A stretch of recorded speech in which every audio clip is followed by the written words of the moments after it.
Hi, I'm Kellie Menendez, the author and illustrator of Patterns Everywhere, which is proudly being featured at the SF Public Library for the next few months.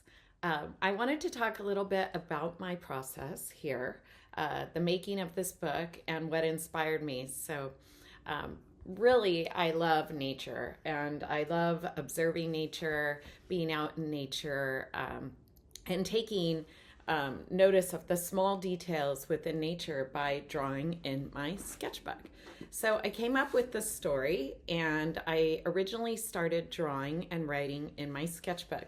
And you can see here I come up with various concepts and ideas, sometimes ink sketches, sometimes fun squirrel sketches. Those squirrels actually were from the Palisades Park area. And I record them and document them in my book. And sometimes I'm inspired, and I go a little further and I take notice and write a story or a poem around the things that I observe. Once you come up with a concept and an idea, you meet with someone and they decide, hey, yeah, that's a great idea. Let's go further. So they edit it and take a little bit, make a few changes, and then you go into what they call a storyboard concept.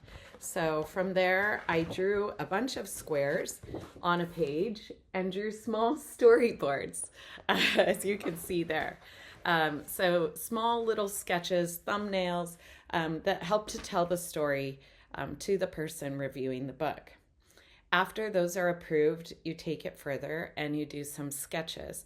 So more like large format concept sketches. And I have an example here of one that I'm working on currently. So I'll take a big pad of paper, and I draw it large. From this graphite sketch, I then move into watercolor, like some of my full color illustrations that are in my studio, and that are being displayed here. So after that, you put it together and you create a book. So you might notice some of the sketches that are shown within the pages of this book, and that's how you make a story. I hope that helps. Also, the types of medium that I like to use typically start with a pencil, but I do watercolor, I do oil. I love just doing full graphite sketches, as you could see, and I take it from there. I hope that helps, and I hope that creates some inspiration for your own story ideas and concepts, and that you go out into the world and make books too. Thank you.